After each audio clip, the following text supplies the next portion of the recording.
அல்லேலூயா. சத்தத்தை உயர்த்தி அல்லேலூயா. கர்த்தர் நல்லவர். ஆமென். ஸோ இந்த அற்புதமான இந்த மாலை வேளையில மறுபடியும் உங்களை சந்திப்பதில் மிகுந்த மகிழ்ச்சி. கர்த்தருடைய வார்த்தையை நாம் தியானிக்கலாம். ஸோ இது கடைசி நாள், இந்த கூட்டத்தின் கடைசி நாள் பாருங்கள். நாளை மாலை கூட்டம் இல்லை, தயவு செய்து நாளை காலை கூட்டம் இருக்கும். ஸோ அந்த கூட்டத்தில் வந்து கலந்து கொள்ளுங்கள். நாளைக்கு ஒரு சிறப்பான நாளாக இருக்கிறபடியால் நம்ம எல்லாம் அந்த நாளை நாம் அனுசரிக்கலாம். நமக்காக இயேசு பட்ட பாடுகளை நாம் நினைவு கூறலாம். அது மாத்திரம் இல்லாமல் அதனால் நம்ம பெற்ற நன்மைகளும் நம்ம அறிந்து கொள்வது ரொம்ப முக்கியம். நான் நினைக்கிறேன் இந்த வருஷத்தோட இந்த 7 வார்த்தையெல்லாம் ஸ்டாப் பண்ணிட்டு பேசுகிறதுக்கு சான்ஸ் கொடுக்கணும். ஆனால் அதே 7 வார்த்தை இல்லாமல் வித்தியாசமான இன்னும் அநேக காரியங்கள் நம்ம கற்றுக்க வேண்டியது இருக்கிறது இல்லைங்க. அதுபோல் அடுத்த வாட்டி ஒரு 10 பேருக்கு 10 காரியம், இயேசு சிலுவையில் 10 என்ன காரியங்களை செய்து முடித்தார் அப்படின்றது மாதிரி கொடுக்கலாம். ஏன்னா 1000கணக்கான காரியங்களை சிலுவையில் செய்து முடித்தார் தானங்க.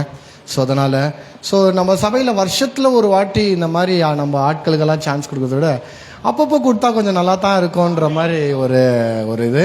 ஸோ அதனால் மாதத்தில் ஒரு குடும்ப ஆசீர்வாத கூட்டத்தில் நம்ம சபையில் இருக்கிற ரெண்டு ஆட்கள் பிரசங்கம் பண்ணுவாங்க. அந்த மாதிரி ஒரு பிளான் பண்ணலாம். மாதத்தில் ஒரு குடும்ப ஆசீர்வாதத்தில் வெள்ளிக்கிழமை அதை நடக்க உங்களுக்கு தெரியும்னு நினைக்கிறேன். வெள்ளிக்கிழமை குடும்ப ஆசீர்வாதம். அந்த நேரத்தில் நம்ம சபையில் இருக்கிற 2 பேர் யாருன்னா வந்து ஒரு அரை மணி நேரம் வந்து பிரசங்கம் பண்ணுவாங்க. அப்படியாப்பட்ட ஏப்ரல் மாதத்துலேருந்து நம்ம வெகு சீக்கிரமாக நம்ம என்ன பண்ணலாம், அதை தொடங்கலாம். அல்லேலூயா. சரி, நம்ம நேரடியாக கர்த்தருடைய வார்த்தைக்கு நம்ம போகலாம். நம்ம விசேஷமாக இந்த ஹோலி வீக் ஸ்டார்ட் ஆகுதுலேருந்து அநேக அற்புதமான சத்தியங்களை பார்த்து கொடுக்குறோம். நம்ம ஆரம்பத்துலேருந்து ஒரு கிளான்ஸ் வந்துடலாமே, இயேசுவின் ரத்தத்துலேருந்து நம்ம வந்துடலாம். ஏன்னா இயேசு கிறிஸ்துவின் ரத்தத்தில் நம்ம தொடங்கணும். இந்த சத்தியம் ரொம்ப மிக முக்கியமான சத்தியம். நான் சொன்னேன் ஆல்ரெடி, சும்மா வெறுமனே இந்த லெந்து நாட்களுக்குன்னு பேசப்படுற தலைப்பு அல்ல. இதெல்லாம் வந்து ஒரு கிறிஸ்தவனுடைய அடிப்படை சத்தியம் சொல்லிட்டு சொல்லலாம் பாருங்க. எல்லா கிறிஸ்தவர்களும் ஒவ்வொரு நாளும் இதை கிராஸ் பண்ணாத நாளே இருக்கக்கூடாது. எல்லாருமே இதை தியானிக்க வேண்டும். எல்லாருமே இந்த சத்தியத்தை ஒவ்வொரு நாளும் நம்ம அறிய வேண்டும். எது? இயேசு கிறிஸ்துவின் மரணம், இயேசு கிறிஸ்துவின் உயிர்த்தெழுதல், இயேசு கிறிஸ்துவின் ரத்தம், இயேசு கிறிஸ்து கல்வாரி சிலுவையில் செய்த காரியங்கள், இவைகளெல்லாம் ஒவ்வொரு நாளும் தியானிக்க வேண்டிய சத்தியங்களா இருக்குது பாருங்க. இதை நம்ம மிஸ் பண்ணக்கூடாது. அதுலயும் இந்த ரத்தம் மிக முக்கியம். காரணம் என்னன்னு கேட்டா, இந்த ரத்தத்தினால தான் நமக்கு கர்த்தர் என்ன சொல்றதுன்னா ஒரு புது வாழ்வே, மீட்பே, ரட்சிப்பே இந்த ரத்தத்தின் மூலியமா தான் அவர் என்ன பண்ணாரு, உருவாக்குனார். காரணம் என்னன்னா, இந்த ரத்தம் தான் மனுஷனுக்கு கெட்டு போச்சு. எங்க ஏதேம் தோட்டத்தில் ஆதாம் பாவம் செய்த உடனே அந்த பாவத்தின் விளைவா என்ன ஆச்சுன்னு கேட்டா, மனிதனுடைய ரத்தம் கெட்டு போச்சு. சொல்லுங்க, ரத்தம் கெட்டு போச்சு. ஸோ ரத்தம் கெட்டு போனது மாத்திரம் அல்லாமல் அந்த ரத்தத்துக்குள்ள ஜீவன் இருக்கிறபடியால, அந்த ரத்தம் சரீரத்தில் இருக்கிற எல்லாம் பாகத்துக்குள்ள போகிறபடியால, இந்த பாவத்தில் கரைப்பட்ட ரத்தம் மனுஷனுடைய முழு காரியத்தை கெட்டுச்சு. அந்த ரத்தம் சிந்தைக்குள்ள ஓடுறதுனால சிந்தை கெட்டு போச்சு. அந்த ரத்தம் கண்ணுக்குள்ள ஓடுறதுனால கண்ணு கெட்டு போச்சு. அந்த ரத்தம் வாய்க்குள்ள ஓடுறதுனால வாய் கெட்டு போச்சு. அந்த ரத்தம் இருதயத்துல போறதுனால இருதயம் கெட்டு போச்சு. அது போல மனுஷன் நினைக்கிறது சரியில்லை, யோசிக்கிறது சரியில்லை, பார்க்கறது சரியில்லை, நடக்கிறது சரியில்லை, செய்யறது சரியில்லை, எல்லாமே மனுஷன் எல்லாவற்றிலும் தவறு செய்கிறவராய் ஆயிட்டான். காரணம் என்ன? ரத்தம் கெட்டு போனபடியால அவன் முழு சரீரமும் கெட்ட மனிதனாய், அப்படின்னா பாவியாய் அவன் என்ன பண்ண மாறிட்டான்.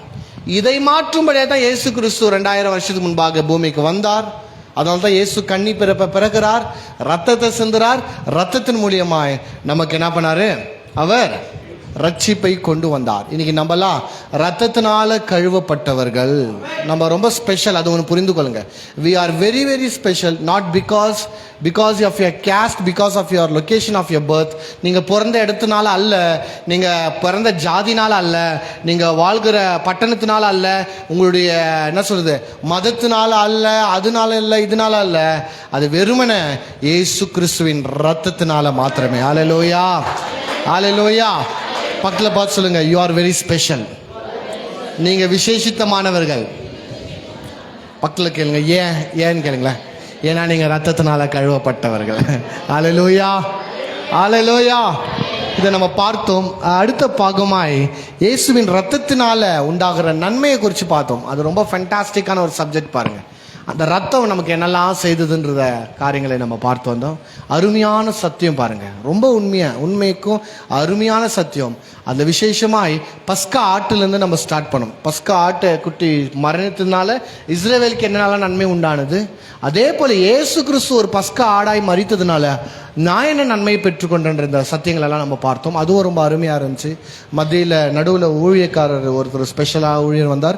அவர் நம்மளுக்கு சில சத்தியங்கள் எல்லாம் போதிச்சார். அதை தொடர்ந்து நம்ம ஒரு 2-3 நாட்களாய் சுவிசேஷம் என்றால் என்ன, புறஜாதியோடைய ரட்சிப்பு எப்படி வந்துச்சு, நம்முடைய ரட்சிப்புன்றது ரொம்ப முக்கியமான காரியம். ஸ்பெஷலா இந்த 3 நாளா நம்ம பேசி, இன்னைக்கு கடைசியா பேச போறோம். இந்த 3 நாளா நம்ம பேசி கொண்டிருக்க மிக முக்கியமான காரியம், இன்னும் சொல்ல போனா புறஜாதி, ஐ மீன் நம்மள மாதிரி ஜென்டைல்ஸ், கிறிஸ்தவர்கள் புறஜாதி தான் பாருங்க.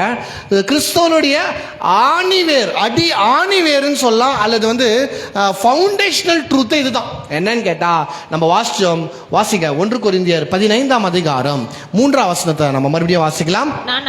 நான் அடைந்ததும் உங்களுக்கு பிரதானமாய் ஒப்பு கொடுத்ததும் என்னவென்றால் கிறிஸ்துவானவர் வேத வாக்கியங்களின்படி நமது பாவங்களுக்காக மரித்து, அன்றல் இந்த வேர்ட், நமது பாவங்களுக்காக மரித்து அடக்கம் பண்ணப்பட்டு வேத வாக்கியம்படி 3ஆம் நாளில் உயிர்த்தெழுந்து கேபாவுக்கும் பின்பு 12 தரிசனமானார். அதன் பின்பு அவர் 500 பேருக்கு அதிகமான சகோதரருக்கும் ஒரே வேளையில் தரிசனமானார். அவர்கள் அநேகர் இந்நாள் வரைக்கும் இருக்கிறார்கள். போதும் நிறுத்துங்க. இப்போ பாருங்களேன், இப்போ இந்த ஒரு வசனத்தை வாசிங்க, 12ஆம் வசனத்தை வாசிடுங்க. கிறிஸ்து மரித்தோரிலிருந்து எழுந்தார் என்று பிரசங்கிக்கப்பட்டிருக்க மரித்தோரில் உயிர்த்தெழுதல் இல்லை என்று உங்களில் சிலர் எப்படி சொல்லலாம்? ஓகே, போதுங்கிறதுங்க. இந்த 15ஆம் அதிகாரம் முழுக்க வாசிச்சீங்கனாலே it's a chapter of resurrection சொல்லுவாங்க. அது ஒரு உயிர்த்தெழுதலுக்கான ஒரு சத்தியம். ஆனா உயிர்த்தெழுதல்னா இயேசுடைய உயிர்த்தெழுதல் மாத்திரம் அல்ல, இயேசுடைய உயிர்த்தெழுதல் நம்முடைய உயிர்த்தெழுதல் எவ்வளவு கேரண்டி படுத்தது, அதை ரொம்ப ஆழமாய் போதிக்கிறது. It is a sample. எப்படி இயேசு உயிர்த்தெழுந்தாலோ அதே போல நாமும் உயிர்த்தெழுவோம். அது பைபிள் ரொம்ப நம்மளுக்கு தெளிவாய் சொல்லப்படுது பாருங்க. நமக்கு ரெசரக்ஷன் உண்டு, நமக்கு உயிர்த்தெழுதல் உண்டு. அது எப்போன்றதெல்லாம் நம்ம பார்க்குற நேரம் இருந்தால் பார்க்கலாம். ஆனால் ஒன்று, இன்னைக்கு நம்மளுடைய சுவிசேஷம் என்ன? What is the gospel of gentiles? ஏன் சுவிசேஷம் என்ன? எனக்கான சுவிசேஷம் என்னென்றால் மனம் திரும்பி பாவ மன்னிப்புக்கு ஏதுவான ஞானஸ்தானம் பெறுது. அது என்னுடைய சுவிசேஷம் அல்ல. மனம் திரும்புதல் என்னுடைய சுவிசேஷம் அல்ல. அப்ப என்னுடைய சுவிசேஷம் என்ன? கிறிஸ்து எனக்காக, என் பாவத்துக்காக மரித்து அடக்கம் பண்ணப்பட்டு 3ஆம் நாளில் உயிரோடு கூட எழும்பினார். பத்தியா, அதுதான் என்னுடைய சுவிசேஷம். இயேசு கிறிஸ்து மரித்தார், தேவன் அவரை உயிரோடு கூட எழுப்பினார் என்று விசுவாசித்து அவரே தேவன் என்று நம் வாயில அறிக்கை செய்தால் போதும். ரோமர் 10ஆம் அதிகாரம் 9ஆம் வசனம் சொன்னது போல நாம் எல்லோரும் ரட்சிக்கப்படுவோம். அல்லேலூயா, அல்லேலூயா. மறுபடியும் அதுல நேற்று ஒரு காரியத்தை நான் சொன்னேன், இன்னைக்கு மறுபடியும் அதை நான் பிரஸ் பண்ணி சொல்லணும்னு விருப்பப்படுறேன். அது என்னன்னா, நான் ரிப்பன்டன்ஸ் நம்மளுக்கு இல்லைன்னு சொல்ல வரல. அப்ப மனம் திரும்புதல் ஒண்ணு இல்லவே இல்லையா? மனம் திரும்புதல் இல்லைன்னு சொல்லிட்டீங்களே. காலமா மனம் திரும்பு பாவியேன்னு பேசணுமே, பயங்கரமான வார்த்தை பாருங்க. அப்படியே கத்தியத்தின் குத்துவாங்க ஊழியக்காரங்க. அந்த மாதிரி பேச்சு. மனம் திரும்புன்னு சொல்லுவாங்க, நீ பாவின்னு சொல்லுவாங்க. நீ அப்படியே லிட்டரலா பாருங்க, அந்நிய ஜனங்களை பார்த்தா நீ நரகத்துக்கு போயிடுவே, நீ பிசாசி புல்ல, இப்படியே தான் சொல்லுவாங்க டைரக்டா. ஆனா அப்படி ஒன்றும் சுவிசேஷம் நம்மளுக்கு ஒன்றும் கத்து தரல. போயிட்டு விக்கிரகங்களை வணங்க போயிட்டு நீ பேய கும்பிட்ற, உன் சாமி கல்லு அப்படின்னு சொன்னா அவன் போட்டு மூஞ்ச அடிப்பான் தான். அப்புறம் நான் கர்த்தருக்காக உபத்திரப்படுகிறேன்றதுல ஒரு அர்த்தமே இல்லை. அப்ப என்ன சுவிசேஷம்? ஒரு ஆளை பார்த்து நான் என்ன சொல்லணும்? என்ன அவங்களுக்கு சொல்லுவோம்? ஏய் நீ பாவியே, மோசமான பாவியே. இல்ல இல்ல இல்ல இல்ல, அது சுவிசேஷம் இல்ல. மனம் திரும்பு, பாவத்தை அறிக்கை செய்து ஞானஸ்நானம் எடுத்துக்கோ. அது இல்ல அது இல்ல அது இல்ல. என்ன போதிக்கணுமா? கிறிஸ்து உங்கள் பாவங்களுக்காக மரித்து. அல்லேலூயா. யூதரில் சுவிசேஷம் என்ன? நீங்க கிறிஸ்துவ கொலை செய்துட்டீங்க, அதனால மனம் திரும்புங்க. நமக்கு என்ன சுவிசேஷம்? நீங்க கொலை பண்ணல, அது நம்ம சுவிசேஷம் இல்ல. உங்களுக்காக கிறிஸ்து மரித்தார், அவருடைய மரணத்தினால அவருடைய ரத்தத்தினால நீங்க மீட்கப்பட்டிருக்கிறீர்கள். So just believe. சொல்லுங்க, ஜஸ்ட் பிலீவ். அதுதான் என்னுடைய சுவிசேஷமே. அவர் செய்து முடித்ததை நான் விசுவாசிக்கும் போது நான் ரட்சிக்கப்படுகிறேன். அல்லேலூயா. நான் என்ன, அதுதான் பாருங்க, அங்கதான் நம்ம பிரியணும். எங்க பிரியனா? இங்க பழைய ஏற்பாடு புதிய ஏற்பாடு, யூதர்கள் கிறிஸ்தவர்கள், மற்ற ஜாதிகள், மற்ற மதமும் நமக்கும் இவைகள் எல்லாம் என்ன வித்தியாசம் கேட்டா, டூ செய், அதை பண்ணு இதை பண்ணு அப்படின்றது மதமா மாறிடும். எப்போ ஒன்று நம்ம இதை செய், இப்போ முடிந்த அளவில் அது குறைந்து. இன்னைக்கு சபையும் கூட மதமாக மாற்றிட்டாங்க பாருங்க. ஏன்னா போதிக்கிறதெல்லாம் இதை பண்ணு அதை பண்ணு, அதை செய், இதைத்தா அதை பண்ணு, அங்கே போ, இது இவ்வளோ நேரம் பண்ணு, அது அவ்வளோ நேரம் பண்ணு, இதை பண்ணியா அதை பண்ணியா, இதை தான் போதிக்கிறாங்க. Do do do. It's a religious. அது மதம். டூன்னு போதிக்கிறது எப்பவுமே மதம் தான். அப்ப என்ன நம்ம போதிக்கணும்னா, பவுல் எந்த டூன்னு சொல்ல. பவுல் என்ன சொல்றனா, இட் இஸ் ஆல்ரெடி டன்ன்றாரு, செஞ்சுட்டாரு. அப்ப நான் என்ன பண்ணுங்க, செஞ்சு இந்த நம்ப போதும். சொல்லுங்க, செஞ்சுட்டாரு. என்னத்த செஞ்சாரு? என்னத்த செஞ்சுட்டாரு? எல்லாமேனா எல்லாமேன்றது இல்ல, ரட்சிப்புக்கு தேவையான எல்லாமே அவர் செஞ்சுட்டார். நாம் நன்றாய் வாழும்படியாய் தேவையான எல்லாவற்றையும் அவர் செய்துட்டார். கல்வாரி சிலுவையில் பெண்டிங் எதுவுமே இல்லை. there is no pending in the cross of Calvary. எல்லாமே கம்ப்ளீட் பண்ணிட்டார். எல்லாமே கம்ப்ளீட், எல்லாமே கம்ப்ளீட். அங்க அங்க அங்க செய்து முடித்ததுக்கு அப்புறம் ஆண்டவர் வேற ஒண்ணுமே உங்களுக்காக செய்யல. காரணம் என்னன்னா, உங்களுக்கு தேவையான சகலவற்றையும் அவர் செய்து முடித்து விட்டார். அல்லேலூயா. சொல்லுங்க பார்க்கலாம். அல்லேலூயா, அல்லேலூயா. அப்போ கவனிங்க, அதுதான் என்னுடைய சுவிசேஷம். நான் இன்றைக்கு ஏதோ ஒன்று செய்யணுன்றதுனால கடவுளை மெச்சிக்கிறதுக்கு, கடவுளை பெருமைப்படுத்துறதுக்கு, சாரி, நான் ஐஸ் வைக்கிறதுக்கு என்ன பண்ண முடியும்? நம்மளால என்ன பண்ண முடியும்? என்ன பண்ண முடியுங்க? அவர் சொல்றாரு, மரிச்சவர்களெல்லாம் உயிரோடு எழுப்பினுக்கிறார் ஒரு ஊழியக்காரர், பேய்கள்லாம் துரத்தினுக்கிறாராம். அப்ப கடவுள் சந்தோஷம் பண்ண தானே. கடவுள்கிட்ட போய் நின்றவனே, நீ யார் பண்ண? ஆண்டவரே, உங்க நாமத்தினால நான் பேயை துரத்துனேன், செத்துங்களெல்லாம் உயிரோடு கூடனா, பொல்லாத சந்ததியே என்னை விட்டு அகண்டு போங்கன்றார். அவ்வளோ ஊழியம் பண்ண தேவதாசரை பார்த்து என்ன சொல்லிட்டாரு? நம்ம ஊர்ல யார் அவரு? வல்லமையான ஊழியக்காரர். ஏன் பேய் ஓட்டிட்டாருப்பா அவரு? பேய் ஓட்டிட்டாருன்னா வல்லமையான ஊழியக்காரர்.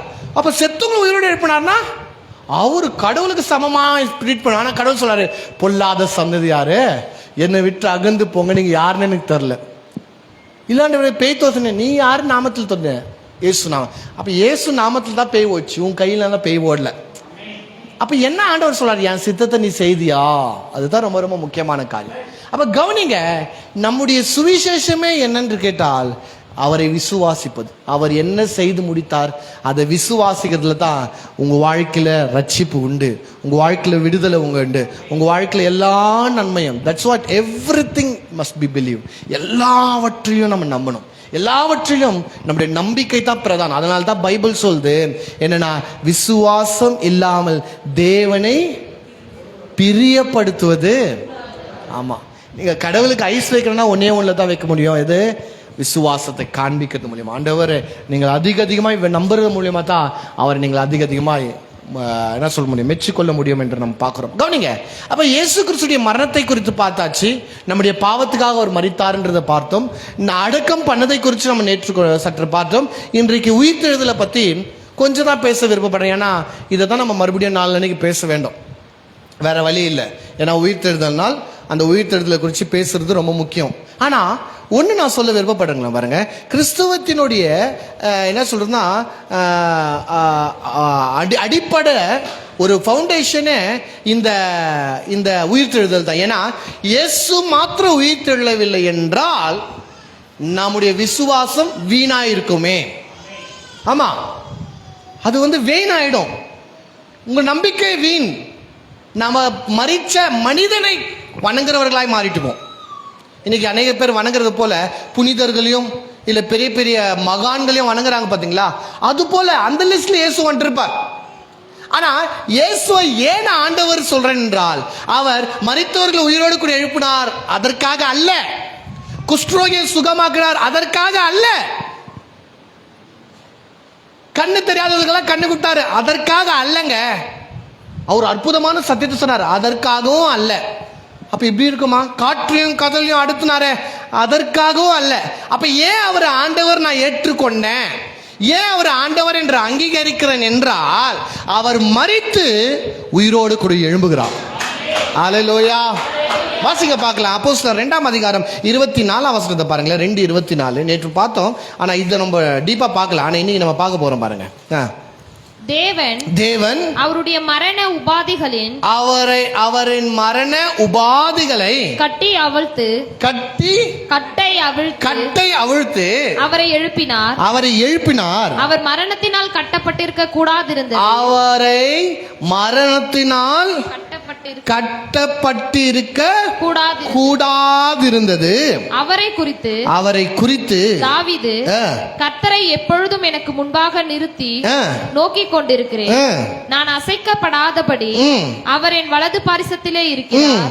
அதனாலே என் இருதயம் மகிழ்ந்தது, என் நாவு களி கூர்ந்தது. போதும், இதெல்லாம் தீர்க்க தரிசனமா தாவீது சொல்றார். ஆனா கடவுள் என்ன பண்ணாரு அப்படின்னு கேட்டா, ஆண்டவர் இயேசு கிறிஸ்துவோடைய மரண கட்டை என்ன பண்ணார்? அவரு அவிழ்த்தினார். அப்ப மரணம்ன்றது என்னதா? ஒரு பாண்ட், ஒரு கட்டு. அது உங்களுக்கு எப்படி புரிய வைக்கிறது? அந்த பாவத்தினால மரணம் உண்டாச்சு. ஆமா தானங்க? பாவத்தின் சம்பளம் பாவம் செய்கிற ஆத்துமா. அப்போ இது கடவுள் உண்டாக்குறது அல்ல. ஆதியிலே தேவன் வானத்தி பூமி சிருஷ்டித்தார்னு எல்லாத்தையும் படிக்கிறார், எல்லாத்தையும் ஜீவனுள்ள. ஆனா மரணத்தை அவர் படிக்கல.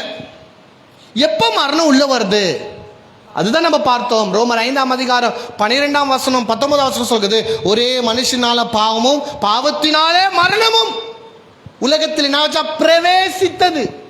பாவம் பிரவேசித்தனால அது கூடவே மரணம் வந்துச்சான், செப்பரேஷன் வந்துச்சான், சாவு வந்துச்சான்.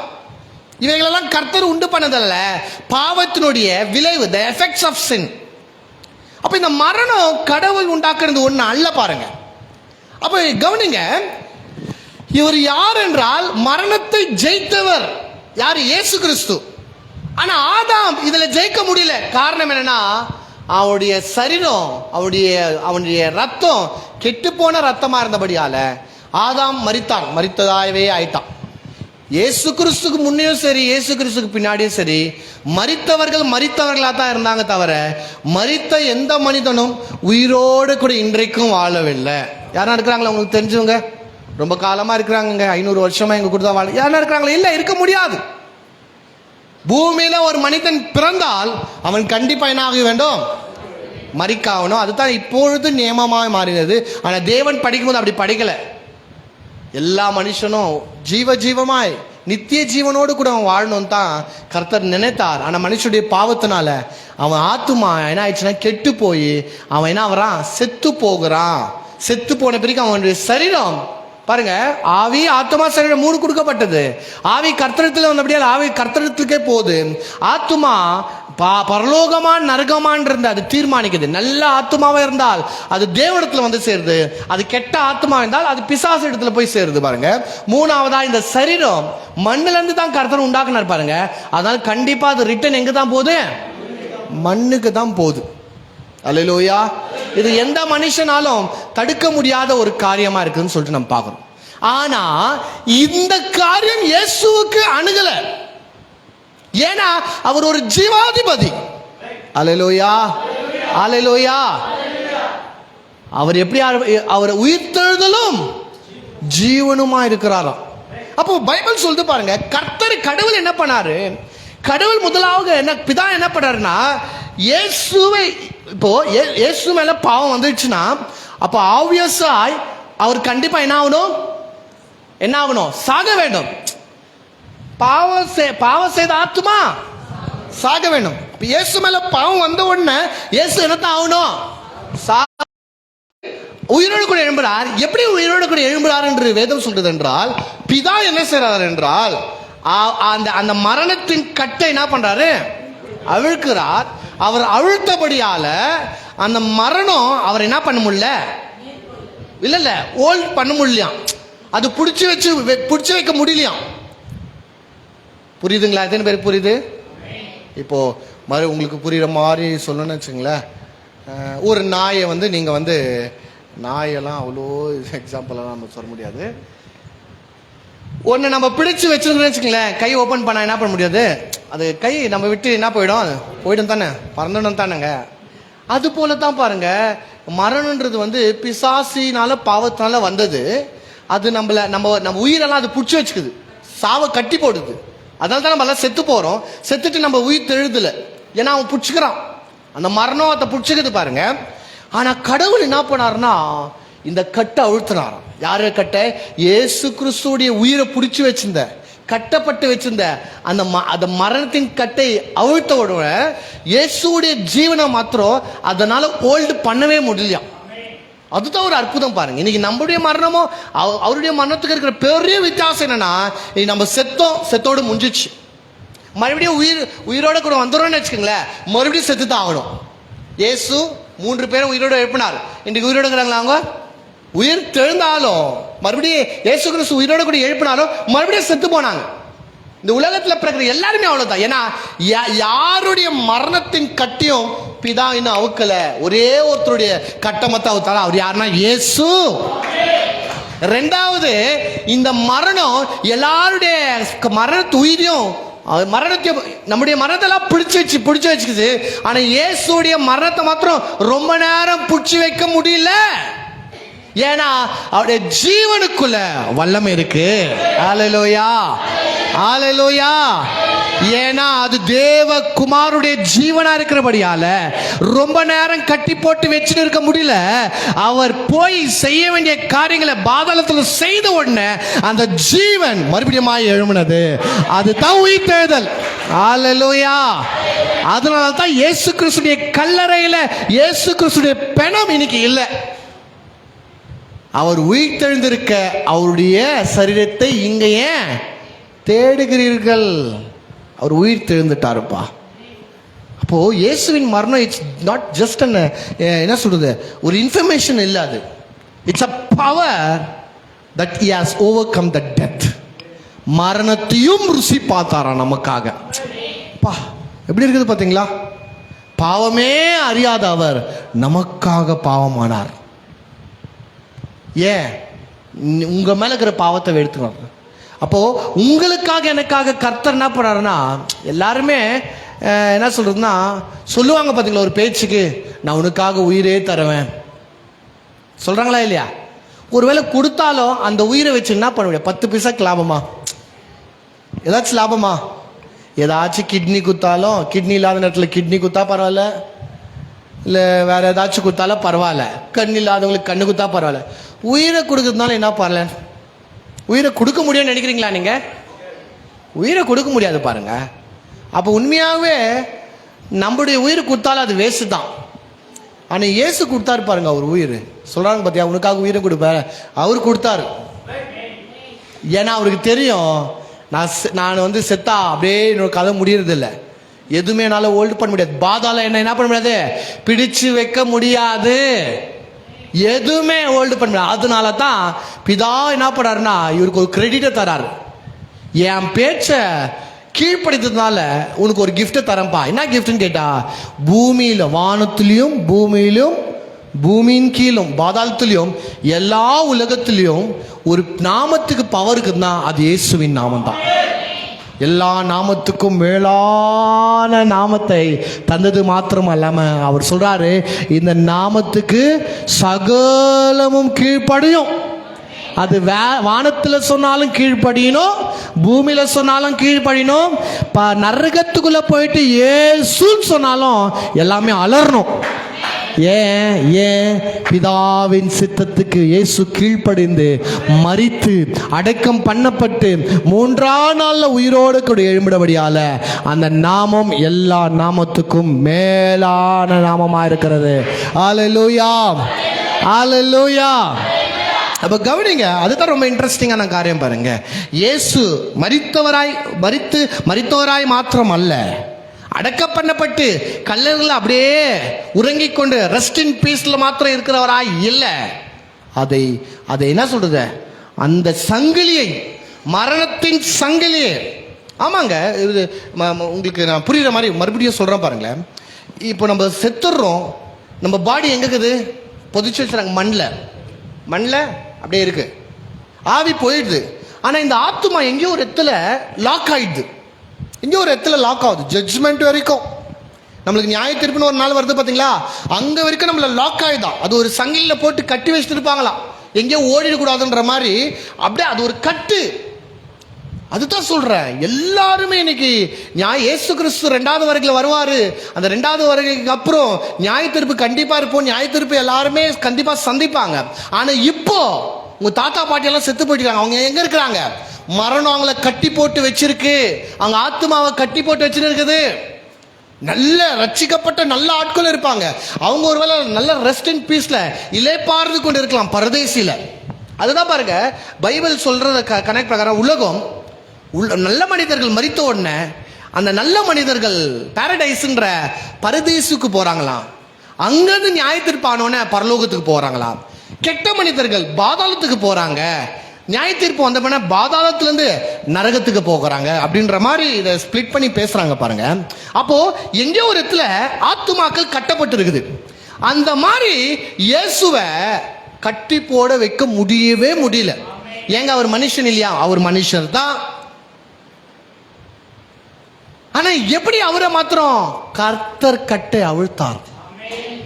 அதனால எந்த கட்டும் அவரை லாக் பண்ணி வைக்க முடியவே முடியல. அப்ப அவர் உயிர்த்தெழுந்தவன என் நம்பிக்கை ஓங்கி வளர்ந்துச்சு. செத்து போனவன ஐயோ இயேசுவை நம்பணுமே, இயேசு இருந்தா நல்லா இருந்துச்சே அப்படின்ற அவங்களுடைய நம்பிக்கை கல்லறைக்குள்ள போனவன அப்படியே அமைதி ஆயிடுச்சு. ஊழியம் இல்லை, எல்லாருமே வலையை தூக்கின்னு போயிட்டாங்க. ஆமாவா இல்லையாங்க? இயேசு மரித்து அடக்க பண்ணவனே என்ன பண்ணிட்டாங்க? சாப்பாடு இல்லையே, இத்தனை நாள் கரெக்ட் டைமுக்கு யாரு நம்ம பாஸ் போட்டுருந்தார், வேலைக்கு நல்ல சாப்பாடு, நல்ல இடத்துல தூக்கம், சொகுசான வாழ்க்கை. இயேசு கிட்ட ஒருத்தர் வந்து கேட்குறாங்க, ஏன்பா யோவான்ஸ்தானனுடைய சீஷர்கள், ஏன்பா எல்லாருமே உபவாசம் எடுக்கிறாங்க, உங்கள் சீஷருங்க மாத்திரம் உபவாசமே இருக்க மாட்டேங்கிறாங்களே அப்படின்னு சொல்லும்போது இயேசு சொல்கிறாரு, மணவாளன் இருக்கும்போது அவங்க ஏன் உபவாசம்? மணவாளனா கல்யாண சீசன்பா இது. நான் இருக்கிறேன், நான் இருக்கும்போது அவங்க ஏன் பட்டினியாக இருக்கணும், அவங்க ஏன் பசியாக இருக்கணும்? அதனால தான் அடிச்சு தள்ளுங்கிறாங்க. பயங்கரமான தீனி பாருங்க. சீஷருங்களுக்கெல்லாம் சரியான சாப்பாடு தான், நல்ல அப்பமும் மீனும் தான். பசியோடும் பட்டினியோடலாம் ஒன்றும் இல்லை பாருங்க, சொகுசாக தான் வாழ்ந்து கொண்டு இருக்கிறாங்க. ஆனால் இயேசு மரித்த உடனே நான் பழைய தொழில் ஸ்டார்ட் பண்ணிடலான்னு சொல்லிட்டு வலையை தூக்கின்னு போயிட்டாங்க. ஆனால் இயேசு உயிர் திறந்த பிறகு மறுபடியும் அவர்கள் போய் வழி எடுத்தார்களா? இல்லவே இல்லை. பிரசங்கம் பண்ண ஸ்டார்ட் பண்ண. ஏன்னா தைரியம் வந்துச்சு. என்ன தைரியம்? நீங்க அடிச்ச கிறிஸ்து, நீங்க கொலை செய்த கிறிஸ்து உயிரோட கூட எழும்பிட்டார். இனி எங்களுக்கு பயம் இல்லை. ஏன்? கிறிஸ்து ஜீவனோட கூட எழும்பிட்டார். அவர் உயிர் தெழுந்து விட்டார். சொல்லுங்க, அவர் உயிர் தெழுந்து விட்டார். அது எனக்கு தைரியத்தை தருது, ஒரு கான்பிடென்ட் தருது, ஒரு பலனை தருது, ஒரு ஸ்ட்ரென்த்தை தருது. இவர் உயிர் தெழுந்தபடியால எனக்கு முன்னே இருந்த எல்லா அவர் மேல இருக்கிற நம்பிக்கை காட்டிலும், முன்னே இருந்த ஒரு தைரியத்தை காட்டிலும் இப்போ பயங்கரமான தைரியம். ஏன்னா இது வரைக்கும் யாருக்குமே நடக்காத ஒரு சூப்பர் நேச்சுரலான காரியங்கள் இவருக்கு நடந்துடுச்சு. ஹல்லேலூயா, ஹல்லேலூயா. இதுதான் என் சுவிசேஷம். அவர் எனக்காக மரித்தார், எனக்காக அடக்க பண்ணார். ஆனா அதோடு முடிஞ்சில்ல, எனக்காக உயிரோடு கூட எழும்பினார். ஹல்லேலூயா, எது யூதர்கள் மிஸ் பண்ணிட்டாங்களோ அதை நம்ம பெற்றுக்கொண்டோம். ஹல்லேலூயா. அதனால தான் இன்னைக்கு நீங்களும் நானும் பிளஸட், ஆசீர்வதிக்கப்பட்டவர்கள். ஏன்? சொகுசா இலவசமாய் அதை நம்ம என்ன பண்றோம்? பெற்றுக்கொள்கிறோம். கிறிஸ்து எல்லாவற்றையும் ஜெயித்தார், கிறிஸ்து எல்லாவற்றையும் கான்கர் பண்ணார். ஆனா நம்ம கிறிஸ்து கான்கர் பண்ண இந்த விசுவாசத்தினால நாம மோர் தென் கான்கரரா மாறிடும். வாசிங்க பார்க்கலாம். ரோமர் 8ஆம் அதிகாரத்தில் அந்த வசனம் இருக்குது. ரோமர் 8 வாசிங்க பார்க்கலாம்.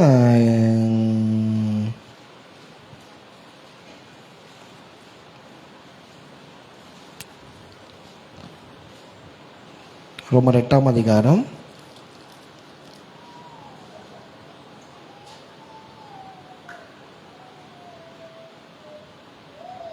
ஓகே, எந்த வசனம் சிஸ்டர்?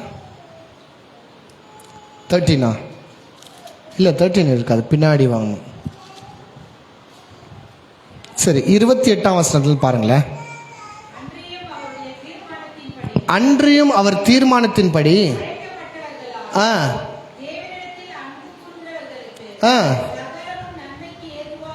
சகலமும் நன்மைக்கு ஏதுவாக நடக்கிறோம் என்று இங்க பாருங்க. எப்படி வருது? மறுபடியும் ஆசிங்க. அன்றியும் அவருடைய தீர்மானத்தின்படி அழைக்கப்பட்டவர்களாய் தேவனிடத்தில் அன்பு கூறுகிறவர்களுக்கு சகலமும் நன்மைக்கு ஏதுவாக நடக்கிறதென்று அறிந்திருக்கிறோம். அப்புறம் தம்முடைய குமாரன் அநேக சகோதரருக்குள்ளே முதல் பேரானவராய் இருக்கும் பொருட்டு தேவன் எங்களை முன்னறிந்தாரோ அவர்களை தமது குமாரனுடைய சாயலுக்கு ஒப்பாய் இருப்பதற்கு முன்குறித்திருக்கிறார். எவர்களை முன்குறித்தாரோ அவர்களை அழைத்தும் இருக்கிறார். எவர்களை அழைத்தாரோ அவர்களை நீதிமான்களும் ஆக்கியும் இருக்கிறார். இருக்கிறார். எவர்களை நீதிமான் ஆக்கினாரோ அவர்களை மகிமைப்படுத்தியும் இருக்கிறார். இவைகளை குறித்து நாம் என்ன சொல்லுவோம்? தேவன் நம்முடைய பட்சத்தில் இருந்தால் நமக்கு விரோதமாய் நிற்பவன் யார்? தம்முடைய சொந்த குமாரன் என்றும் தமது சொந்த குமாரன் என்று பாராமல் நம் எல்லாருக்காகவும் அவரை ஒப்பு கொடுத்தவர். யார? இயேசுவை ஒப்பு கொடுத்தவர். அவரோட கூட மற்ற எல்லாவற்றையும் நமக்கு அருளாதிருப்பது எப்படி? பாருங்க, அவர் என்ன சொல்ல வர்றாருன்னா, சிம்பிளா, நான் தான் உங்களை அழைச்சிருக்கிறேன், நான் தான் உங்களை நீதிமான ஆக்கியிருக்கிறேன். அந்த நான்ன்றதுல ரொம்ப முக்கியம். எங்கத்துலயும் இந்த நான் வந்துக்கூடாது. அவர் தான் நம்மளை அழைச்சாரு, அவர் தான் நம்மளை நீதிமான் ஆக்குனாரு, அவர் தான் நம்மளை மகிமையும் படுத்துகிறார்.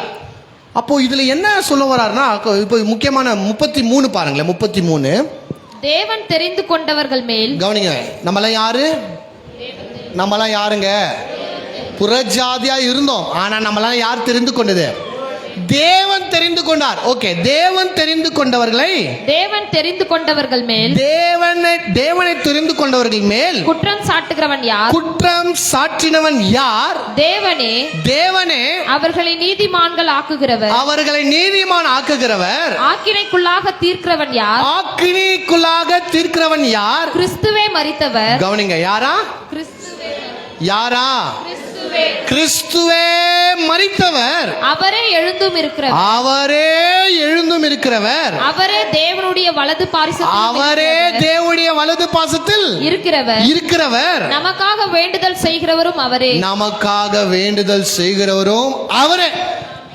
ஹல்லேலூயா சொல்லுங்க பார்க்கலாம். ஹல்லேலூயா. அப்ப கிறிஸ்து மரித்ததுனால எனக்கு என்ன லாபம்?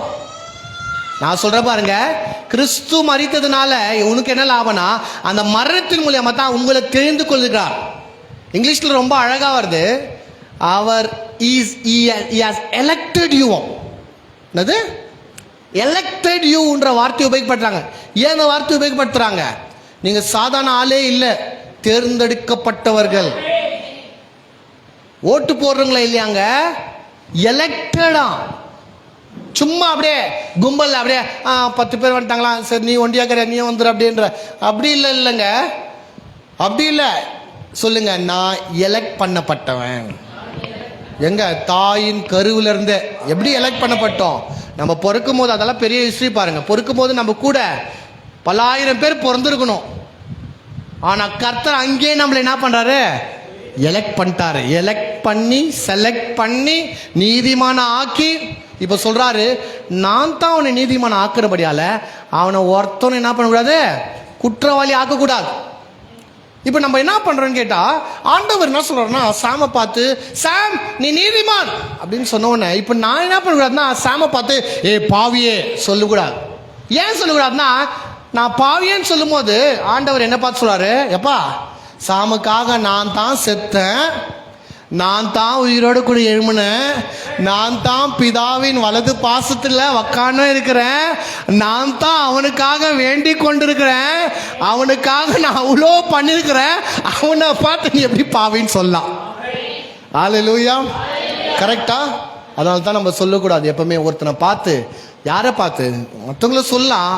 ரட்சிக்கப்பட்ட ஒரு மனிதனை பார்த்து ஏ பாவியே நீ பரலோகத்துக்கு போவியா அப்படின்னு சொல்லிட்டு கேட்கவே கூடாது.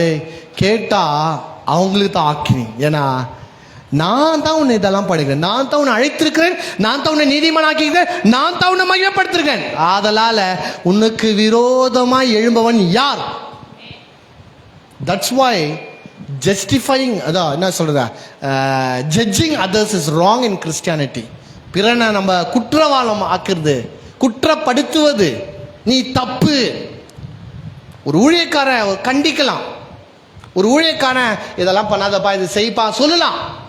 ஆனா நியாய தீர்ப்பை கொண்டு வரக்கூடாது, கண்டம்னேஷனை கொண்டு வரக்கூடாது, குற்றவாளி ஆக்கக்கூடாது. You are totally wrong, you are a sinner. அவன் பாவின்னு நம்ம சொல்லிட்டா கிறிஸ்து அவனுக்காக பண்ண எல்லாமே வேஸ்ட்ன்ற மாதிரி நம்ம பேசுறோம். ஹல்லேலூயா. சிம்பிளா சொல்லிடுறேன் பாருங்க, அவனுக்காக இயேசு அவ்வளோ பண்ணியிருக்கார். நீ பாவின்னு சொல்லும் போது என்ன ஆகுதுன்னு கேட்டா, அவனுக்காக இயேசு பண்ண எல்லா வேலையும் நீ ஏத்துக்கல, நீ ஒத்துக்க மாட்டேங்கிற அப்படின்றது அர்த்தமாய் மாறுது. அப்ப கவனிங்க, என்னுடைய சுவிசேஷம் என்ன? அவர் என் பாவத்துக்காக மரித்தார். It's 100% sure. அவர் அடக்கம் பண்ணப்பட்டார், 3ஆவது நாள் உயிரோடு கூட எழும்பினார், பிதாவின் வலது பாசத்துல உட்கார்ந்து கொண்டிருக்கிறார். அவரே எனக்காக வேண்டிக் கொண்டிருக்கிறார். எவ்வளவு நல்ல தேவன் பாருங்க. சொல்லுங்க, அவர் நல்ல தேவர், அவர் நல்ல தேவன். எனக்கு அன்பான தேவனுடைய பிள்ளைகளே, இது சத்தியம், மகா அற்புதமான சத்தியம். உங்களுக்காக நீங்க ஜெபம் பண்ண மறந்தாலும் உங்களுக்காக இயேசு ஜெபித்து கொண்டிருக்கிறார் என்று வேதம் சொல்கிறது. இது மாத்திரம் இல்லாம உங்களுக்காக பரிசுத்த ஆவியானவரும் ஜெபம் பண்ணி கொண்டிருக்கிறாராம். ஆமாவா இல்லையாங்க? ஆமாவா இல்லையாங்க? நான் சொல்றேன், இன்னைக்கு எத்தனோ பேர் நீங்கள் உங்களுக்காக, உங்க பிள்ளைகளுக்காக, உங்க குடும்பத்துக்காக, எங்களுக்காக, சபைக்கு, எல்லாத்துக்காக ஜெபம் பண்ண மறந்துடுறீங்க. ஆமாவா இல்லையாங்க? இல்லைங்க, கண்டிப்பா நாங்கள் ஜெபம் பண்ணிடுறோன்றீங்களா? ஜெபம் பண்ண ரொம்ப சந்தோஷம் தான் பாருங்க. ஆனா நான் ஒரு கேரண்டி தரேன், உங்களுக்காக நீங்க ஜெபம் பண்றீங்களோ இல்லையோ, உங்களுக்காக நாங்க ஜெபம் பண்றோமோ இல்லையோ, ஆனா இயேசு கிறிஸ்து ஒவ்வொரு நாளும் உங்களுக்காக வேண்டிக் கொண்டிருக்கிறார். ஹல்லேலூயா, ஹல்லேலூயா. பரிசுத்த ஆவியானவர் வாக்கு கடங்கா பெருமூச்சு சத்தத்தோடு நமக்காக என்ன பண்றார்? அவரு வேண்டுதல் செய்து கொண்டிருக்கிறார். எவ்வளவு அற்புதமான சத்தியம் பாருங்க. இதெல்லாம் எதனால வந்தது? இயேசு கிறிஸ்துவின் மூலியமா தான் வந்தது. ஹல்லேலூயா. அவர் இல்லை என்றால், இயேசுன்னு ஒருத்தர் இல்லை என்றால் நம்ம வாழ்க்கையே நரகம் பாருங்க. நம்ம வாழ்க்கையே மோசமான இடத்துக்கு தள்ளப்பட்டிருப்போம். ஆனால் அவர் நமக்காக பரலோகத்திலிருந்து பூலோகத்தில் இறங்கி வந்து அவருடைய ரத்தத்தை நமக்காக சிந்தி கல்வாரி சிலுவையில் அவர் நமக்காக மரித்ததன் மூலியமாய், அந்த மரணத்தின் மூலியமாய், அந்த ரத்தத்தின் மூலியமாய், அந்த அடக்கத்தின் மூலியமாய், அந்த உயிர்த்தெழுதல் மூலியமாய் இன்றைக்கு நாம் ஜீவனை பெற்று இருக்கிறோம். ஹல்லேலூயா. சத்தமா சொல்லுங்க, ஹல்லேலூயா. ஸோ தொடர்ந்து நாளைக்கு வாங்க, கதை தாமே உங்களை ஆசீர்வதிப்பாராக. ஆமென். இந்த 20 நாட்களாய் 21 நாட்களாய்